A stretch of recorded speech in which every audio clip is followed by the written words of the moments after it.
शुक्लेश्वर महादेव तीर्थ आता आपण बघितलं इथं. आणि इथं पुढच्या साईडला ऐरावत हत्तीचं पावलांचं इथं दर्शन होत आहे. वाट आहे असं सरळ जाऊन तिथे पुढच्या साईडला व्हाईट कलरचं दिसायला मंदिर तिथं ऐरावत हत्तीचं आहे. आणि चिडिया नदी आहे. चिडिया नदीचा संगम आणि महानर्मदा नदीचा संगम इथे पुढे झाला आहे. ती सुंदर अशी जागी हे आहेत. अशी कुंड आहेत मध्ये मध्ये. आणि इथं आतल्या साईडला एक गुफा आहे. आणि ऐरावत हत्तीचे पाय आहेत.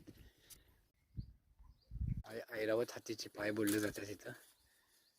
पाय उमटलेत ऐरावत हत्तीचे चिडिया संगम मध्ये. नर्मदे हर नर्मदे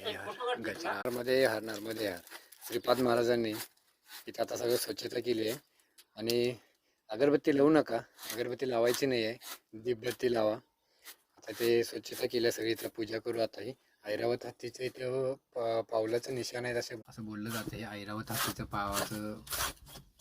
पायाचं निशाण आहे असं.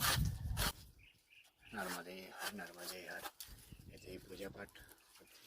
चिडिया संगम नर्मदा मातामध्ये संगम झालेलं त्या ठिकाणी चिडिया नदीच्या ठिकाणी आहे. आणि ते वरचं मंदिर शुक्लेश्वर महादेव मंदिर. आणि चिडिया नदी इथून इकडं पुढं नर्मदेला जाऊन त्या साईडला हे असं आहे पूर्ण मोठा दगड हत्तीच्या आकारासारखा हे बघू शकतो. हे बघा नर्मदे हर.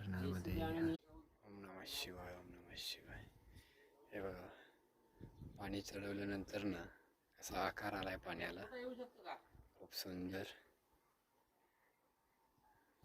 ऐरावत हत्तीचे पायाचे निशाण.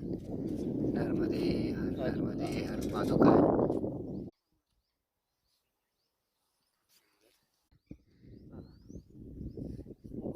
आणि वरच्या साईडला इकडे असे हे बघा ऐरावत हत्तीची पादुका.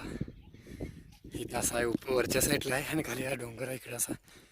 इथं एक आहे ऐरावत हत्तीची पादुका बोलले जातात. इथे एक आहे आणि तिकडे पुढच्या साईडला एक आहे. असं खूप मोठा डोंगर आहे.